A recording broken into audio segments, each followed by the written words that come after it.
আমার প্রিয় ছাত্রছাত্রী, আশা করি তোমরা সকলেই ভালো আছো। দীর্ঘদিন আমরা করোনা ভাইরাসের জন্য বিদ্যালয়ে যেতে পারছি না। এই রোগের জন্য আমাদের নিরাপত্তার জন্য, দূরত্ব বজায় রাখার জন্য আমরা বিদ্যালয় চালু করতে পারছি না। তাই আমরা এইভাবে ইউটিউব চ্যানেল, অনলাইন প্রভৃতির মধ্যে দিয়ে আমাদের পড়াশোনা করতে হচ্ছে। আমরা আজকে যে বিষয় নিয়ে পড়াশোনা করব, জীবন বিজ্ঞানের দশম শ্রেণীর সর্বশেষ চ্যাপ্টার, পঞ্চম চ্যাপ্টার, পরিবেশ, তার সম্পদ এবং তাদের সংরক্ষণ বিষয় নিয়ে। খুব গুরুত্বপূর্ণ চ্যাপ্টার, কারণ আমরা সকলেই জানি আমরা এই পরিবেশেই জন্ম লাভ করি। পরিবেশের উপাদান দিয়েই আমাদের দেহ গঠন হয়, আবার মৃত্যুর পর আমাদের দেহের উপাদান পরিবেশেই মিশে যায়। পরিবেশের বিভিন্ন উপাদানের ভারসাম্য, জীবজগতের পারস্পরিক সম্পর্কই পৃথিবীতে জীবের সৃষ্টি এবং জীবকে বেঁচে থাকতে সাহায্য করে। সেই সঙ্গে সঙ্গে পরিবেশে যে প্রাকৃতিক সম্পদ রয়েছে, জল, বাতাস, মাটি, বিভিন্ন জৈব উপাদান, অজৈব উপাদান, সেই সমস্ত প্রাকৃতিক সম্পদগুলিকেই আমাদের সুন্দরভাবে ব্যবহার করতে হয়, রক্ষা করতে হয় এবং সেগুলোকে সংরক্ষণ করে পৃথিবীর ভারসাম্যকে টিকিয়ে রাখতে হয়। কিন্তু বর্তমান সময় নানা কারণে পৃথিবীর এই পরিবেশ বিঘ্নিত হচ্ছে, বিভিন্ন উপাদানের ভারসাম্য বিঘ্নিত হচ্ছে। ফলে পৃথিবী একদিকে যেমন উষ্ণ হয়ে যাচ্ছে, জল দূষণ হচ্ছে, বায়ু দূষণ হচ্ছে, মাটি দূষণ হচ্ছে, পৃথিবীতে জীবের বেঁচে থাকাটা কঠিন হয়ে পড়ছে।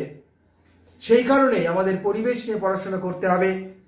পরিবেশের ভারসাম্য রক্ষায় আমাদের দায়িত্ব পালন করতে হবে। পৃথিবীর দূষণকে প্রতিরোধ করতে হবে। পৃথিবীতে বিভিন্ন সম্পদের সঠিক ব্যবহার এবং তার সংরক্ষণ করে পৃথিবীতে সম্পদকে ধরে রাখতে হবে। এই উদ্দেশ্য নিয়ে আমাদের এই চ্যাপ্টারের পড়াশোনা। আমরা প্রথমে এই চ্যাপ্টার পড়তে গিয়ে আমরা পরিবেশের একটি গুরুত্বপূর্ণ বিষয় নিয়ে আমরা আলোচনা করব, যে আমাদের দেহ, জীবের দেহ গঠিত হয় কি দিয়ে, কি উপাদান দিয়ে, সেই উপাদানগুলো আমরা কোথা থেকে পাই, আবার আমাদের মৃত্যুর পর সেই উপাদানগুলো কোথায় চলে যায়। খুব গুরুত্বপূর্ণ একটা আলোচ্য বিষয়। আমরা যদি যে কোনো উদ্ভিদ বা প্রাণীর শরীরকে বিশ্লেষণ করি, আমরা যদি আমাদের শরীরকে বিশ্লেষণ করি, আমরা দেখতে পাবো আমাদের শরীরের মধ্যে 25-26টি মৌল রয়েছে। 25-26টি মৌল, যেমন carbon, hydrogen, oxygen, nitrogen, calcium, magnesium ইত্যাদি 25-26টি মৌলই আমাদের এই দেহটাকে গঠন করে। সেগুলো আমরা পাই পরিবেশ থেকে।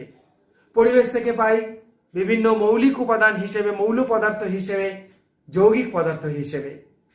যেমন আমরা আমাদের কার্বন, অক্সিজেন পাই পরিবেশে কার্বন ডাই অক্সাইড রূপে। আমরা আমাদের দেহের হাইড্রোজেন পাই পরিবেশে জল থেকে। ক্যালসিয়াম, ম্যাগনেসিয়াম প্রভৃতি ধাতুগুলোকে আমরা পাই বিভিন্ন ধাতব লবণ রূপে মাটি থেকে। নাইট্রোজেন আমরা পাই নাইট্রেট লবণ রূপে মাটি থেকে। বিভিন্ন উদ্ভিদ প্রাণীর শরীরে এই সব উপাদানগুলো আসে এবং সেই উপাদান দিয়ে আমাদের দেহটা গঠন হয়। এই উপাদান দিয়ে আমাদের কোষ গঠন হয়, এই উপাদান দিয়ে খাদ্য তৈরি হয়। সেই খাদ্য কোষ গঠন করে, সেই কোষ খাদ্য মিলে, এই উপাদান মিলে আমাদের দেহ গঠন হয় এবং আমাদের মৃত্যুর পর এই উপাদানগুলো আবার পরিবেশেই মিশে যায়। আমরা ধর্মীয়ভাবে যে বলি যে আমাদের মৃত্যুর পর দেহ থেকে আত্মা বেরিয়ে যায়, এই বিজ্ঞানের পরিভাষায় এই ধরনের কোনো আত্মা বলে কিছু হয় না। আসলে আমাদের কোষে যতক্ষণ রাসায়নিক বিক্রিয়াগুলো, বিপাকগুলো চলে, ততক্ষণই আমরা বেঁচে থাকতে পারি। আমাদের মৃত্যুর পর এই বিপাকগুলো আস্তে আস্তে বন্ধ হয়ে যায়, বিভিন্ন উপাদানগুলো ভেঙে যায়, কোষগুলো আর কাজ করে না, তারপর আমরা মারা যাই। এবং আমাদের মৃত্যুর পর, যে কোনো জীবের মৃত্যুর পর, সেই দেহটাকে পুড়িয়ে দেওয়া হোক বা মাটির মধ্যে ফেলে রাখা হোক, আস্তে আস্তে সেই উপাদানগুলো আবার পরিবেশে মিশে যায়, পরিবেশের উপাদান আবার পরিবেশে ফিরে যায়। এইভাবেই প্রতিটি উপাদান পরিবেশ থেকে যেমন জীবদেহে এসে জীবদেহ গঠনে অংশ নেয়, আবার জীবের মৃত্যুর পর সেটি আবার পরিবেশে ফিরে গিয়ে পরিবেশের উপাদানের ভাণ্ডার মজুদ করে তোলে। যেমন কার্বন ডাই অক্সাইড, উদ্ভিদ প্রথমে গ্রহণ করে কার্বন ডাই অক্সাইড, গ্লুকোজ জাতীয় খাদ্য তৈরি করে, নিজেদের দেহ গঠন করে। সেই উদ্ভিদকে খাদ্য হিসেবে গ্রহণ করে সমস্ত প্রাণীরা। উদ্ভিদকে খাদ্য হিসেবে যখন গ্রহণ করে, উদ্ভিদ যে কার্বন ডাই অক্সাইড দিয়ে গ্লুকোজ জাতীয় খাদ্য তৈরি করে, সেই খাদ্য প্রাণীরা পায়। অর্থাৎ বাতাসের কার্বন ডাই অক্সাইড সালোক সংশ্লেষ প্রক্রিয়ায় গ্লুকোজ গঠনে অংশ নেয়। তারপর সেই গ্লুকোজ উদ্ভিদ এবং প্রাণীর দেহ গঠনে অংশ নেয়। এবং আমাদের কোষে কোষে যখন খাদ্যের জারণ ঘটে, গ্লুকোজের জারণ ঘটে, অক্সিজেনের সাথে গ্লুকোজের বিক্রিয়া ঘটে, তখন এই গ্লুকোজ আবার ভেঙে যায়। ভেঙে গিয়ে তা থেকে আবার কার্বন ডাই অক্সাইড উৎপন্ন হয় এবং তা পরিবেশে ফিরে আসে। এইভাবে প্রতিটি উপাদান, আমাদের দেহে যত উপাদান রয়েছে তার প্রতিটি উপাদান নানা উপায়ে পরিবেশ থেকে আমাদের দেহে আসে, আবার আমাদের দেহ থেকে পরিবেশে ফিরে যায়। একটা চমৎকার চক্র সংগঠিত হচ্ছে এই পরিবেশে। এই চক্রকে বলা হয় ভূ রাসায়নিক চক্র। তাহলে যে পরিবেশীয় চক্রের মাধ্যমে পরিবেশের বিভিন্ন উপাদান মৌল রূপে বা যৌগ রূপে জীবদেহে প্রবেশ করে, আবার জীবদেহ থেকে জীবের মৃত্যুর পর বা জীবের জীবন দশায় বিভিন্ন বিপাক ক্রিয়ার মাধ্যমে পরিবেশীয় উপাদানগুলো বিভিন্ন রূপে ফিরে আসে। উপাদানের এই চক্রাকার আবর্তনকে একবার পরিবেশ থেকে জীবদেহ, জীবদেহ থেকে পরিবেশে, এই চক্রাকার আবর্তনকে বলা হয় ভূ রাসায়নিক চক্র, যা পরিবেশের একটি অত্যন্ত গুরুত্বপূর্ণ চক্র, যার জন্যই পৃথিবীতে জীবজগতের অস্তিত্ব প্রবাহমান। পরিবেশে উপাদানের ঘাটতি হচ্ছে না। আজকে যদিও বা ভারসাম্যের কিছু তারতম্য হচ্ছে মানুষের কিছু ত্রুটির জন্য, কাজের জন্য, কিন্তু পরিবেশের মোটের উপরে উপাদানের কিন্তু অভাব ঘটছে না। সেই কবে পৃথিবীতে জীব সৃষ্টি হয়েছে, আজও জীবের প্রবাহ চলছে। তার কারণ উপাদানগুলো পরিবেশ থেকে জীবদেহে আসে, জীবদেহ থেকে আবার পরিবেশে ফিরে যায়। অর্থাৎ আমার দেহে যে carbon, calcium, magnesium, phosphorus, oxygen, hydrogen রয়েছে, আমি যেগুলো পরিবেশে পেয়েছি, খাদ্য রূপে পেয়েছি, সরাসরি পরিবেশ থেকে গ্রহণ করে পেয়েছি, সেই উপাদানগুলো আমার মৃত্যুর পর আবার পরিবেশে ফিরে যাবে। আবার সেই কার্বন, আমার শরীরে সেই কার্বন, হাইড্রোজেন, অক্সিজেন, নাইট্রোজেন যা পরিবেশে ফিরে গেল, তার পরিবেশ থেকে আবার অন্য কোনো জীবদেহে গিয়ে অন্য কোনো জীবদেহ গঠন করবে। এইভাবেই পৃথিবীতে চলছে পরিবেশীয় ভারসাম্যের খেলা। এই ভূরাসায়নিক চক্রের মধ্যে অনেকগুলো চক্র খুবই গুরুত্বপূর্ণ। তার মধ্যে একটি গুরুত্বপূর্ণ চক্র হলো নাইট্রোজেন চক্র। এই নাইট্রোজেন চক্র পড়ার মধ্যে দিয়ে আমরা বুঝে নেব ভূরাসায়নিক চক্র কিভাবে সংগঠিত হয়। এই নাইট্রোজেন চক্রের মতো ভূরাসায়নিক চক্র রয়েছে, ক্যালসিয়াম চক্র রয়েছে, ফসফরাস চক্র রয়েছে, কার্বন চক্র রয়েছে, অক্সিজেন চক্র রয়েছে, সালফার চক্র রয়েছে। প্রতিটি উপাদানই পরিবেশ থেকে জীবদেহে আসছে, আবার জীবদেহ থেকে পরিবেশে ফিরে যাচ্ছে। তারই একটা চমৎকার চক্র যার উপরে সমস্ত জীব বেঁচে রয়েছে, সেই নাইট্রোজেন চক্র, নাইট্রোজেন ভূরাসায়নিক চক্র নিয়ে আমরা এই পরিবেশের আলোচনায় প্রথম আজকের ক্লাস আমরা সংগঠিত করব। তাহলে আমরা প্রথমে দেখে নেব যে নাইট্রোজেন চক্র কিভাবে সংগঠিত হচ্ছে। তাহলে নাইট্রোজেন চক্র কাকে বলে? এক কথায় নাইট্রোজেন পরিবেশ থেকে জীবদেহে প্রবেশ, আবার জীবদেহ থেকে পরিবেশে ফিরে যাওয়া, এই চক্রাকার আবর্তনকে বলা হয় নাইট্রোজেন চক্র। কিন্তু নাইট্রোজেন চক্র আরো ব্যাপকভাবে সংগঠিত হয়, কারণ পৃথিবীতে খুব স্বল্প সংখ্যক কিছু অণুজীব ছাড়া সরাসরি নাইট্রোজেন বাতাস থেকে কোনো জীব গ্রহণ করতে পারে না। উদ্ভিদও পারে না, কোনো প্রাণীও পারে না, কিছু অণুজীব পারে। আমরা আলোচনার মধ্যে সেটা দেখে নেব। ফলে নাইট্রোজেন নানাভাবে, নাইট্রোজেন মূলত বাতাসে থাকে 77 থেকে 78%। বাতাসের এই 77 থেকে 78% নাইট্রোজেন গ্যাস নানাভাবে, নানা উপায়ে প্রথমে মাটিতে নাইট্রেট লবণ রূপে আবদ্ধ হয়। মাটিতে নাইট্রেট লবণ রূপে আবদ্ধ হয়। মাটিতে নাইট্রেট লবণ রূপে আবদ্ধ হবার পরে নানাভাবে এটি মাটিতে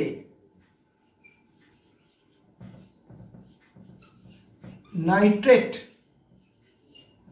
লবণ রূপে আবদ্ধ হবে।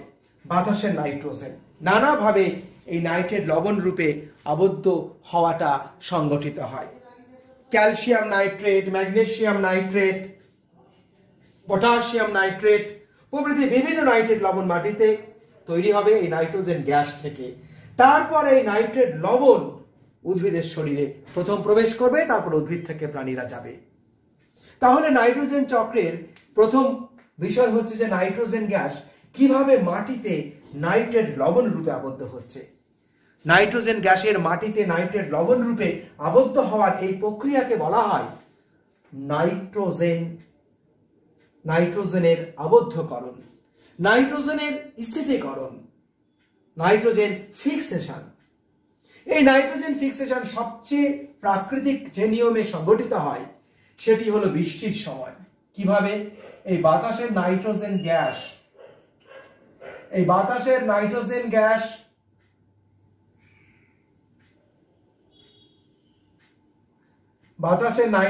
গ্যাস বজ্রপাতের সময়, আকাশে যখন বজ্রপাত হয় তখন বজ্রপাতের সময় অক্সিজেনের সঙ্গে বিক্রিয়া করে তৈরি করে nitrous oxide 2NO, N2O2 equal to 2NO, nitrous oxide গঠন করে। এই নাইট্রিক অক্সাইড গঠন করে 2N2O2 মিলে নাইট্রিক অক্সাইড গঠন করে। এই নাইট্রিক অক্সাইড আরো অক্সিজেনের সঙ্গে বিক্রিয়া করে অক্সিজেনের সঙ্গে জারিত হয়ে তৈরি হয় নাইট্রোজেন ডাইঅক্সাইড। এই নাইট্রোজেন ডাইঅক্সাইড বৃষ্টির জলের সাথে বিক্রিয়া করে তৈরি করে ফেলে nitric acid, nitrous acid, HNO2, HNO3, nitrous acid, nitric acid. এই নাইট্রিক অ্যাসিড, নাইট্রাস অ্যাসিড বৃষ্টির জলের সাথে চলে আসে মাটিতে, মাটিতে এসে এগুলি ক্যালসিয়াম, ম্যাগনেসিয়াম, সোডিয়াম প্রভৃতি বিভিন্ন ধাতুর সঙ্গে বিক্রিয়া করে। এই অ্যাসিড ধাতুর সঙ্গে বিক্রিয়া করে তৈরি করে বিভিন্ন নাইট্রেট লবণ।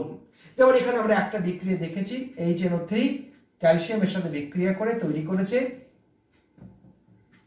ক্যালসিয়াম নাইট্রেট এবং হাইড্রোজেন গ্যাসকে মুক্ত করে দেয়। এইভাবে বিক্রিয়া করে সোডিয়াম নাইট্রেট তৈরি হয়, পটাশিয়াম নাইট্রেট তৈরি হয়, বিভিন্ন নাইট্রেট লবণগুলো এইভাবে তৈরি হয়। এরপরে কি হয়?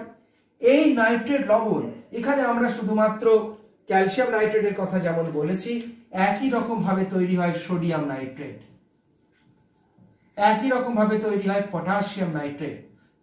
এক্ষেত্রে ক্যালসিয়ামের সঙ্গে বিক্রিয়া হয়েছে, এক্ষেত্রে বিক্রিয়া হবে সোডিয়ামের সাথে, নাইট্রিক অ্যাসিডের বিক্রিয়া হবে সোডিয়ামের সাথে, পটাশিয়ামের সাথে।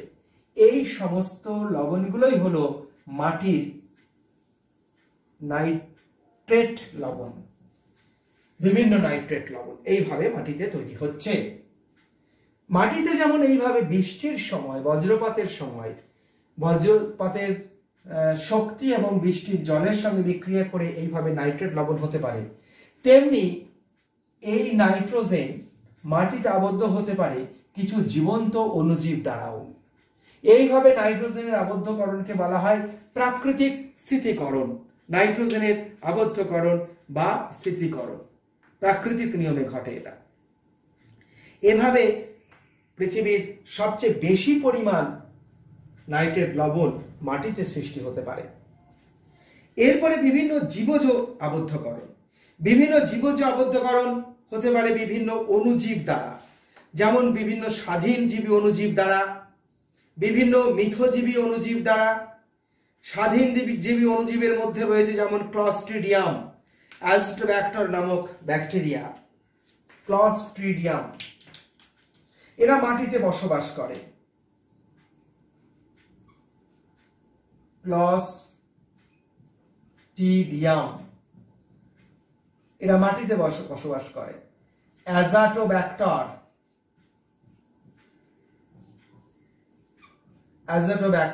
ক্লস্ট্রিডিয়াম প্রজাতি, অ্যাজিটোব্যাক্টর প্রজাতি, এরা সব মাটিতে বসবাস করে। এগুলো হচ্ছে স্বাধীনজীবী ব্যাকটেরিয়া। এছাড়া রয়েছে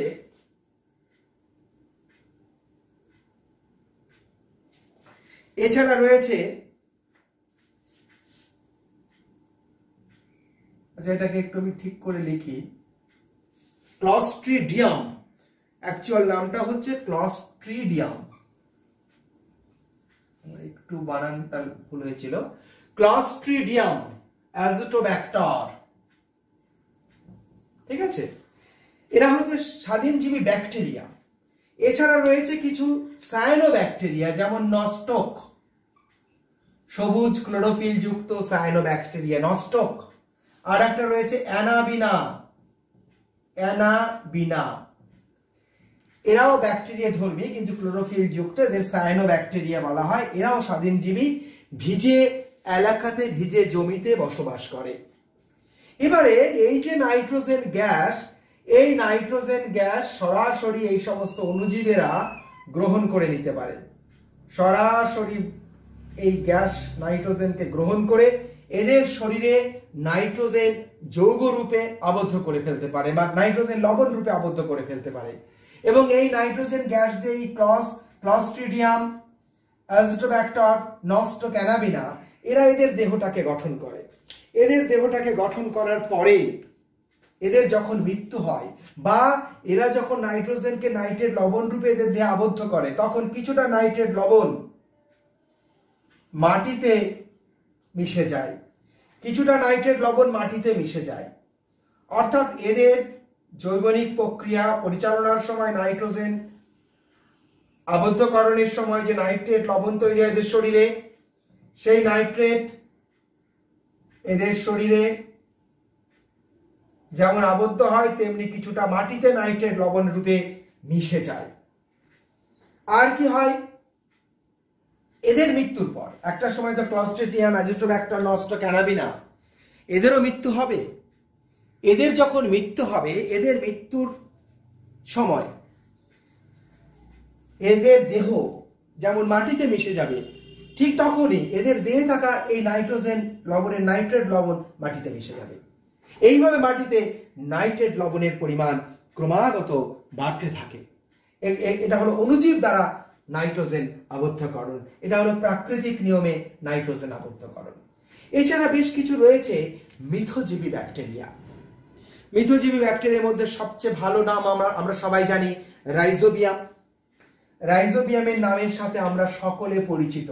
এই রাইজোবিয়াম কোথায় বসবাস করে সেটাও আমরা জানি।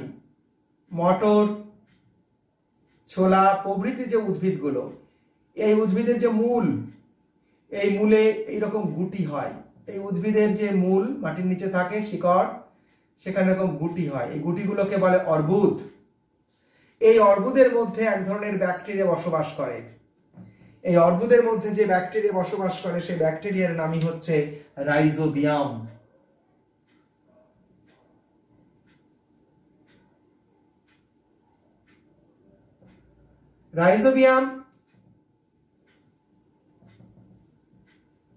রাইজোবিয়াম হচ্ছে মিথজীবী ব্যাকটেরিয়া। এরা সিম্বগোত্রী উদ্ভিদের মূলের এই অর্বুদের মধ্যে বাসা বাঁধে। কেন এই উদ্ভিদের মধ্যে বাসা বাঁধে? কারণ এই উদ্ভিদের মূলে লেগ হিমোগ্লোবিন বলে একটি পদার্থ আছে এবং এই উদ্ভিদের মূলে কিছু প্রোটিন আছে। সেই প্রোটিনের প্রভাবে রাইজোবিয়াম আকৃষ্ট হয়ে এদের মূলে এসে বাসা বাঁধে এবং এদের বাসা বাঁধার জন্যই এই গুটিগুলো বা অর্বুদগুলো সৃষ্টি হয়। এই রাইজোবিয়ামের শরীরে নাইট্রোজিনেজ বলে একটা বিশেষ উৎসেচক রয়েছে। আসলে এই নাইট্রোজিনেজ উৎসেচক এদের শরীরেও আছে। নাইট্রোজিনেজ না থাকলে নাইট্রোজেন আবদ্ধ করা যায় না। এই নাইট্রোজিনেজ উৎসেচক থাকার জন্যই এরা সরাসরি বাতাসের নাইট্রোজেন গ্যাসটাকে শোষণ করতে পারে। এরা সরাসরি বাতাসের নাইট্রোজেন গ্যাসটাকে এই অর্বুদের মধ্যে শোষণ করে নেয় এই ব্যাকটেরিয়া। এবং এই ব্যাকটেরিয়াই এই নাইট্রোজেনকে নাইট্রেট লবণে পরিণত করে দেয় এবং নিজেদের দেহ গঠনে কাজ করে। এবং যখন এই নাইট্রোজেন রাইজোবিয়াম নাইট্রোজিনেজ উৎসেচকের সাহায্যে নাইট্রেট লবণে পরিণত করে দিচ্ছে, তখন কিছুটা নাইট্রেট এই মূলের মধ্যে চলে যাচ্ছে। এই সিম্বগোত্রী উদ্ভিদের মূল পেয়ে যাচ্ছে, এই উদ্ভিদ পেয়ে যাচ্ছে। এইভাবে এই উদ্ভিদকে এরা নাইট্রেট লবণ দেয়। আর বিনিময়ে উদ্ভিদের কাছ থেকে এরা অন্যান্য প্রয়োজনীয় বিভিন্ন উপাদান গ্রহণ করে। এছাড়া অক্সিজেন গ্যাস নাইট্রোজেনেজ উৎসেচকের জন্য খুব বিষাক্ত। এই অক্সিজেন গ্যাসের হাত থেকে এদের দেহের নাইট্রোজেনেজকে রক্ষা করে এই অর্বুদে থাকা বিশেষ পদার্থ লেগ হিমোগ্লোবিন। লেগ হিমোগ্লোবিন অক্সিজেনকে শোষণ করে নিয়ে অক্সিজেনকে এই অণুজীবের নাইট্রোজেনেজ উৎসেচকের সংস্পর্শে আসতে দেয় না। ফলে এদের যে নাইট্রোজেনেজ ভেঙে যায় না, কারণ নাইট্রোজেনেজ এমনই একটা উৎসেচক অক্সিজেনের সংস্পর্শে আসলেই জারিত হয়ে সেটা ভেঙে যাবে, আর কাজ করতে পারবে না। তাহলে এইভাবে নাইট্রেট লবণ এরা আবদ্ধ করছে এদের দেহে, রাইজোবিয়াম এদের দেহে, এবং সেখান থেকে উদ্ভিদ পেয়ে যাচ্ছে, এবং এই উদ্ভিদ সেই নাইট্রোজেন গ্রহণ করে নিয়ে এদের শরীরে আবদ্ধ করে প্রোটিন জাতীয় খাদ্য তৈরি করছে। সেই জন্য শিম্বগোত্রের উদ্ভিদের যে ফল, মটর, ছোলা, মসুর, এদের যে ফল, সেই ফল প্রোটিন ধর্মী হয়, যেহেতু প্রচুর নাইট্রোজেন পায়। কারণ আমরা জানি গ্লুকোজের সঙ্গে নাইট্রোজেন যুক্ত করেই তৈরি করা হয় প্রোটিন। ঠিক আছে, তাহলে এইভাবে রাইজোবিয়াম ব্যাকটেরিয়াও শিম্বগোত্রের উদ্ভিদের দেহে নাইট্রোজেনকে আবদ্ধ করছে। তারপরে এই উদ্ভিদের মৃত্যুর পর, যখন তার উদ্ভিদের মৃত্যুর পর ছোলা মটরকে কেটে নেওয়া হয়, কিন্তু শেকড়টা তো মাটির মধ্যে থেকে যায়, অর্বুদগুলো মাটির মধ্যে থেকে যায়। রাইজোবিয়ামের মৃত্যুর পর অর্বুদগুলোর মধ্যে সেই নাইট্রোজেন মাটিতেই থেকে যায়, এবং সেটি আস্তে আস্তে মাটিতে নাইট্রেট লবণ রূপে, নাইট্রেট লবণের ভান্ডার রূপে কাজ করে। মাটিতে নাইট্রেট লবণের আরো একটা সোর্স আমরা পেয়ে গেলাম। এইভাবে মাটিতে ক্রমাগত নাইট্রেট লবণের পরিমাণ বাড়তে থাকে।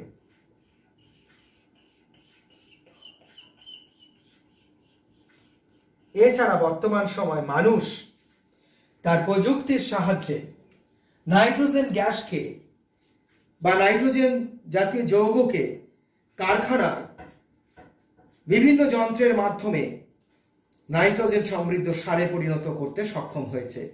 হ্যাবার-বস পদ্ধতিতে 300 থেকে 400 ডিগ্রি সেন্টিগ্রেড তাপমাত্রায় 35 থেকে 100 MPa চাপে নাইট্রোজেন এবং হাইড্রোজেনকে যুক্ত করে অ্যামোনিয়া তৈরি করা হয়।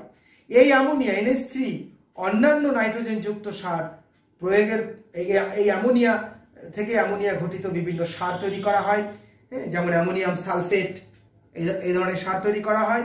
সেগুলি মাটিতে প্রয়োগ করে মাটিতে নাইট্রোজেনের পরিমাণ বৃদ্ধি করা হয়। বর্তমান সময়ে এইভাবে নানা রকমের সার তৈরি করা সম্ভব হয়েছে মাটিতে, যেগুলি প্রয়োগ করা হয় শিল্প মাধ্যমে। এই যে নাইট্রোজেন সমৃদ্ধ যে সার, সেগুলো হচ্ছে ইউরিয়া, তার মধ্যে প্রচুর নাইট্রোজেন রয়েছে। ইউরিয়া ছাড়া নাইট্রোজেন রয়েছে অ্যামোনিয়াম সালফেটের মধ্যে, অ্যামোনিয়াম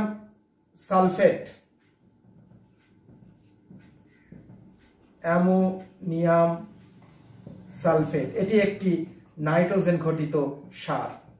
এছাড়া যে ডিএপি বলে যে সারটাকে আমরা চিনি, এই ডিএপিতেও রয়েছে নাইট্রোজেন। এছাড়া আরেকটা সার আমরা এনপিকে বলে একটা সার বাজারে পাওয়া যায় কিনতে, এর এন মানে হচ্ছে নাইট্রোজেন। এগুলো সব শিল্প কারখানায় তৈরি নাইট্রোজেন। তাহলে শিল্পক্ষেত্র বর্তমান সময় মানুষ বিভিন্ন প্রযুক্তির সাহায্যে শিল্পজাত N2 সার তৈরি করে সেই সারকে মাটিতে প্রয়োগ করে দিলেই মাটিতে নাইট্রেট লবণের পরিমাণ বেড়ে যায়, মাটিতে নাইট্রোজেন চলে আসে। এইভাবে মাটিতে নাইট্রোজেন আসার পরে সেই নাইট্রোজেন প্রথমে মাটি থেকে শোষণ করে নেয় উদ্ভিদ তার মূলের সাহায্যে। উদ্ভিদের শরীরে চলে আসে নাইট্রোজেন উদ্ভিদের শরীরে চলে আসে নাইট্রেট লবণ রূপে। তারপর এখান থেকে উদ্ভিদের শরীরে এই নাইট্রেট লবণ থেকে তৈরি হয়ে যায় প্রোটিন এবং অন্যান্য সমস্ত নাইট্রোজেন সমৃদ্ধ যৌগ, যা দিয়ে পুরো দেহটা তৈরি হয়। আমরা জানি প্রোটিন মাত্রই তাতে নাইট্রোজেন লাগবেই, নাইট্রোজেন ছাড়া প্রোটিন হবে না। এবং অনেক হরমোনে নাইট্রোজেন রয়েছে, অনেক উৎসেচকে নাইট্রোজেন, অনেক উৎসেচক তৈরির ক্ষেত্রেও যেমন এই সমস্ত পদার্থের প্রয়োজন হয়। জীবদের নানা ধরনের যৌগ তৈরির ক্ষেত্রে এই নাইট্রোজেন দরকার হয়, নাইট্রোজেন ঘটিত যৌগের দরকার হয়। ডিএনএ গঠনে অ্যাডেনিন, গুয়ানিন, থাইমিন সাইটোসিন, এই যে নাইট্রোজেন ঘটিত যে যৌগগুলো, সেখানে নাইট্রোজেন দরকার হয়। ফলে জীবদের যাবতীয় নাইট্রোজেন যৌগ এই নাইট্রেট লবণের নাইট্রোজেন দিয়ে তৈরি হয় এবং এইভাবে উদ্ভিদ তার দেহটাকে গঠন করে। এরপর আমরা জানি উদ্ভিদকে প্রাণীরা খাদ্য হিসেবে গ্রহণ করে। উদ্ভিদের কাছ থেকে নাইট্রোজেন চলে আসে প্রাণীদের কাছে। সমস্ত প্রাণীকুল, প্রাণী জগৎ উদ্ভিদের কাছ থেকে নাইট্রোজেনকে গ্রহণ করে খাদ্যের মাধ্যমে। এইভাবে উদ্ভিদ প্রাণীর শরীরে বাতাসের নাইট্রোজেন মাটিতে আবদ্ধ হলো নাইট্রেট লবণ রূপে, তারপর উদ্ভিদের শরীরে হয়ে প্রাণীর শরীরে চলে এলো। এইভাবে জীব দেহে এলো পরিবেশের নাইট্রোজেন। এরপর কি হবে? এবার এই উদ্ভিদ এবং প্রাণীর তো একটা সময় মৃত্যু হবে। তাছাড়া এরা তো অনেক রেচন পদার্থ ত্যাগ করবে। উদ্ভিদ প্রাণী নানা রকমের রেচন পদার্থ ত্যাগ করবে। তাহলে আমরা একসাথে এটাকে লিখছি জীবের রেচন পদার্থ। উদ্ভিদ এবং প্রাণী উভয়ের রেচন পদার্থ। জীবের N2 ঘটিত রেচন পদার্থ, যেমন ইউরিয়া। প্রাণীদের ক্ষেত্রে যেমন ইউরিয়া, অনেক প্রাণী অ্যামোনিয়া সরাসরি ত্যাগ করে, অ্যামোনিয়া। অনেক প্রাণী ইউরিক অ্যাসিড ত্যাগ করে, ইউরিক অ্যাসিড। প্রাণীদের ক্ষেত্রে এগুলি নাইট্রোজেন ঘটিত রেচন পদার্থ। উদ্ভিদের দেহে যেমন কুইনাইন, ড্যাটুরিন, রিসারফিন, এগুলো সব নাইট্রোজেন ঘটিত রেচন পদার্থ। এছাড়া আরো অনেক আছে। এই সমস্ত নাইট্রোজেন ঘটিত রেচন পদার্থ উদ্ভিদ এবং প্রাণীর শরীর থেকে মাটিতে এসে মেশে। তাছাড়া জীবের মৃত্যুর পর, জীবের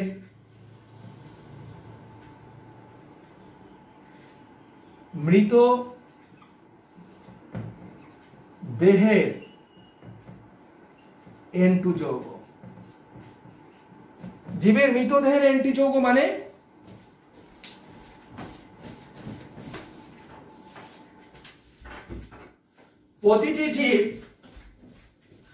প্রতিটি জীব যখন মারা যায়, তার যে মৃতদেহ, সেই মৃতদেহের মধ্যে নানা ধরনের নাইট্রোজেন ঘটিত যৌগ থাকে।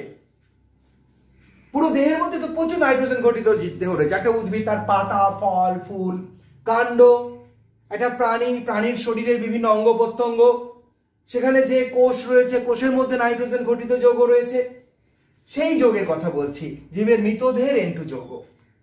এই সমস্তটাই উদ্ভিদ এবং প্রাণীর মৃত্যুর পর পরিবেশে এসে পৌঁছায়।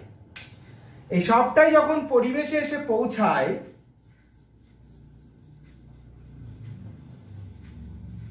তখন কি হয়? আস্তে আস্তে এই উপাদানগুলির উপরে বিভিন্ন অণুজীব বিক্রিয়া করে। বিভিন্ন অণুজীব এই নাইট্রোজেন ঘটিত যৌগের উপরে বিক্রিয়া করে প্রথমেই এই নাইট্রোজেন ঘটিত যৌগতে যে পদার্থ, নাইট্রোজেন ঘটিত যৌগকে যে পদার্থে পরিণত করে দেয়, সেই পদার্থের নাম হচ্ছে NH3। তোমরা সকলেই জানো NH3 মানে হচ্ছে অ্যামোনিয়া। NH3 তে পরিণত করে দেয় অ্যামোনিয়ায়। এইভাবে নাইট্রোজেন ঘটিত যৌগ অ্যামোনিয়ায় পরিণত হওয়ার প্রক্রিয়াকে বলা হয় অ্যামোনিফিকেশন।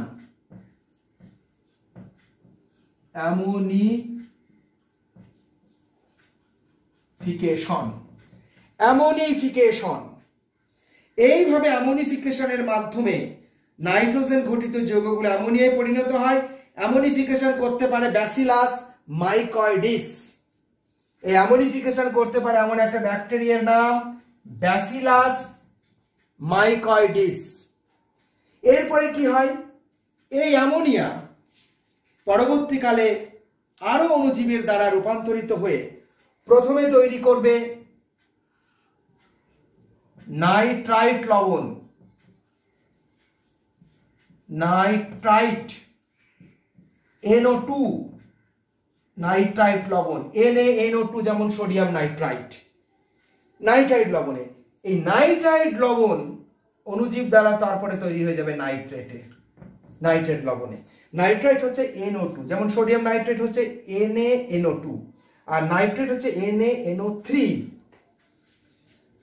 এইভাবে অ্যামোনিয়া থেকে নাইট্রাইট, নাইট্রাইট থেকে নাইট্রেট লবণে পরিণত হয়। এইভাবে অ্যামোনিয়া থেকে নাইট্রাইট ও নাইট্রেটে পরিণত হয়ে যাওয়াকে বলা হয় নাইট্রিফিকেশন। অর্থাৎ এই পদ্ধতিটির নাম নাইট্রিফিকেশন। নাইট্রিফিকেশনে বিভিন্ন অণুজীব করতে পারে, বিভিন্ন ব্যাকটেরিয়া করতে পারে। যেমন নাইট্রিফিকেশন করতে পারে এমন আমরা যদি দুই একটা ব্যাকটেরিয়ার আমরা যদি একটু নাম জেনে নিই, যেমন নাইট্রোসোমোনাস। নাইট্রোসোমোনাস অ্যামোনিয়া থেকে প্রথমে নাইট্রাইটে পরিণত করে, আর নাইট্রোব্যাক্টর নাইট্রাইটকে নাইট্রেট লবণে পরিণত করে। অ্যামোনিয়াকে নাইট্রাইটে পরিণত করে নাইট্রোসোমোনাস ব্যাকটেরিয়া, নাইট্রাইটকে নাইট্রেটে পরিণত করে নাইট্রোব্যাক্টর ব্যাকটেরিয়া। তাহলে এইভাবে এই যে উদ্ভিদ এবং প্রাণীর শরীরের বিভিন্ন যে নাইট্রোজেন ঘটিত যৌগ, সেটা রেচন পদার্থ হতে পারে, সেটা মৃত্যুর পর নাইট্রোজেন ঘটিত যৌগ হতে পারে, সেই সমস্তগুলি প্রথমে ব্যাকটেরিয়া দ্বারা, যেমন ব্যাসিলাস মাইকয়েডিস ব্যাসিলাস দ্বারা বা ব্যাকটেরিয়া দ্বারা অ্যামোনিয়ায় পরিণত হয়। অ্যামোনিয়ায় পরিণত হয় ব্যাসিলাস মাইকয়েডিস, এইভাবে এরকম একটি ব্যাকটেরিয়া। এই পদ্ধতিকে বলে অ্যামোনিফিকেশন।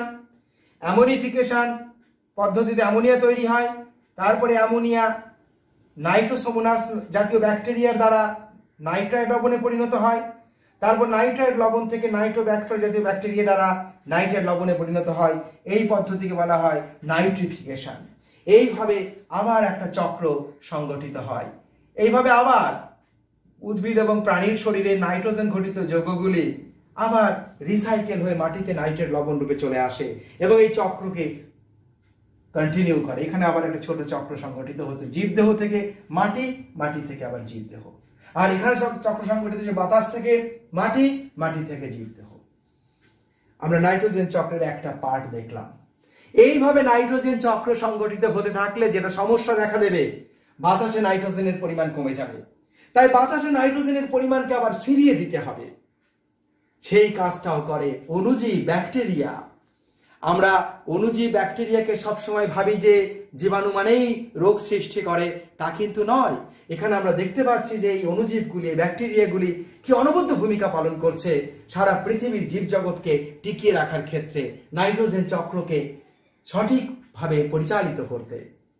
এখানে বেশ কিছু ব্যাকটেরিয়া থাকে যারা কি করে, মাটির এই নাইট্রেট লবণকে সরাসরি নাইট্রোজেন গ্যাস রূপে বাতাসে ফিরিয়ে দেয়। মাটির এই নাইট্রোজেন লবণকে সরাসরি, এই নাইট্রেট লবণকে সরাসরি বাতাসে ফিরিয়ে দেয়। এই যে চক্রটা খুব ইম্পর্টেন্ট, এই চক্রের মাধ্যমে নাইট্রোজেন চক্র সুস্থিত হলো, পরিবেশের নাইট্রোজেন আবার পরিবেশে ফিরে এলো। অর্থাৎ নাইট্রেট লবণ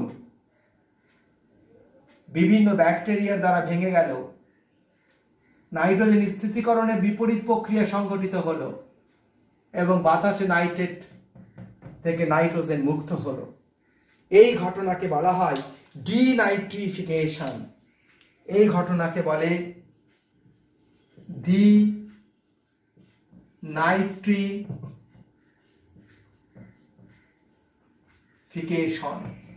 ডিনাইট্রিফিকেশন। এই ডিনাইট্রিফিকেশন করতে পারে এরকম ব্যাকটেরিয়া পৃথিবীতে প্রচুর রয়েছে, যেমন সিউডোমোনাস ডিনাইট্রিফিক্যান্স এই ধরনের একটি ব্যাকটেরিয়া। সিউডোমোনাস ডিনাইট্রিফিক্যান্স এই ধরনের একটি ব্যাকটেরিয়া। থায়োব্যাসিলাস ডিনাইট্রিফিক্যান্স আরেকটি ব্যাকটেরিয়া। তাহলে এইভাবে নাইট্রোজেন চক্র সংগঠিত হচ্ছে পৃথিবীতে এবং নাইট্রোজেন চক্র সংগঠিত হওয়ার ফলে সারা পৃথিবীর সমস্ত জীব তার দেহে নাইট্রোজেন পেয়ে যাচ্ছে। আর নাইট্রোজেন পেয়ে যাওয়ার জন্য প্রতিটি জীব তার দেহ গঠন করতে পারছে, যৌবনিক ক্রিয়া সম্পন্ন করতে পারছে, কোষগুলিকে বাঁচিয়ে রাখতে পারছে।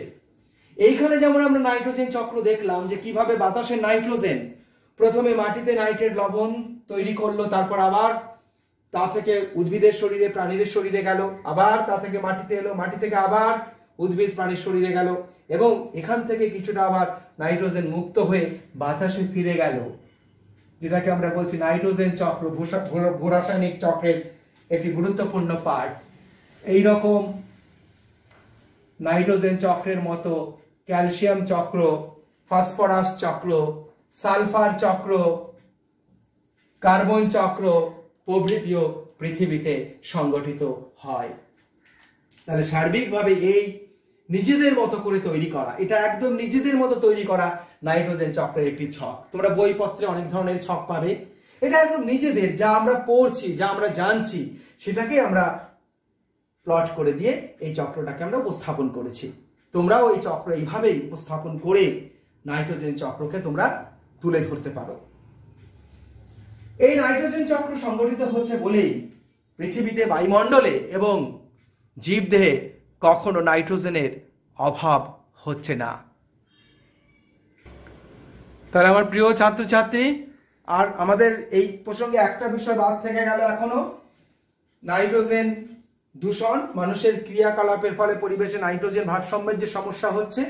কিন্তু অনেকক্ষণ আমাদের ক্লাসটা কন্টিনিউ হয়ে গেছে এই চক্রটাকে শেষ করতে গিয়েই, সেজন্য আমরা ওই বিষয়টা পরবর্তী ক্লাসে আমরা আলোচনা করব। তোমরা ভালো থেকো, মন দিয়ে তোমরা নাইট্রোজেন চক্রকে বুঝে নাও।